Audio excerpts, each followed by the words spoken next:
ça on va gagner du temps. Merci, monsieur le modérateur.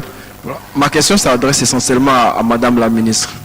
Et tout à l'heure, dans sa communication, elle a fait mention d'une masse d'étudiants formés dans les sciences sociales. N'est-ce pas? Je voudrais savoir, après toutes ces années de formation de ces étudiants, comment est-ce qu'on récupère, comment est-ce qu'on peut tirer un bénéfice de ces étudiants qui étaient déjà formés, n'est-ce pas, au niveau des sciences sociales? Un exemple, c'est qu'au niveau de l'université de Félix-Auboigny, il y a des recherches, des masters, des maîtrises qui ont été, des mémoires qui ont été faites par des étudiants dans les sciences sociales. Mais à notre grande surprise, ces masters ou bien ces recherches n'ont jamais été utilisées.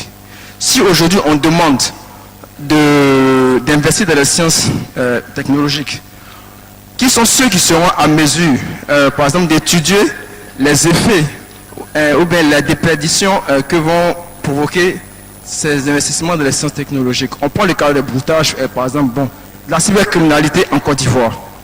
On n'a jamais su exactement quelle était la psychologie de ceux qui s'adonnaient à ce genre d'actes criminels sur le net. Qui sont ceux qui seront à même d'étudier la psychologie, la sociologie et de voir comment est-ce qu'on peut éviter les effets pervers des sciences technologiques? Merci beaucoup.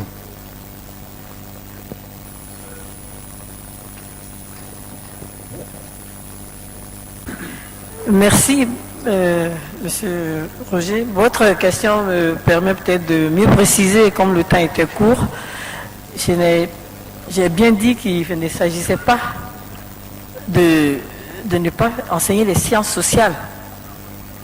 On a besoin des sciences sociales. Et il faut seulement revoir les offres de formation des sciences sociales pour aller vers les métiers. Vous avez même l'éthique de l'Internet. On a besoin des sciences sociales. Vous avez la cybercriminalité. On a besoin des sciences sociales. On a besoin des sciences. Vous avez les web journalistes. Enfin, vraiment, c'est de ça qu'on parle. C'est-à-dire, au lieu de faire une formation académique, après on va les requalifier.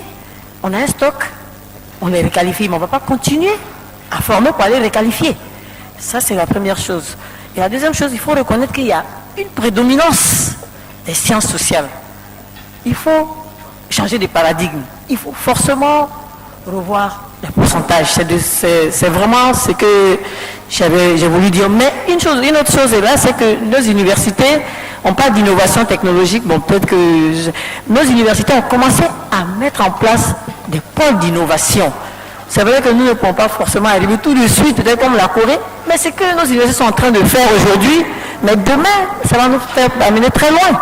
Quand vous avez des projets, des savoir-faire, aujourd'hui les universités sont en train de mettre en place des unités pour transformer ces savoir-faire et les mettre au service des populations.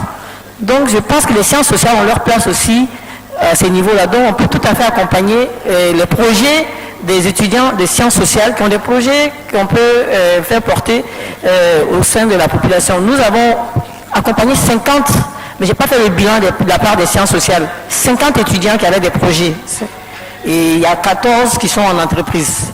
Donc vous voyez qu'on peut commencer petit à petit et puis aller loin. Merci.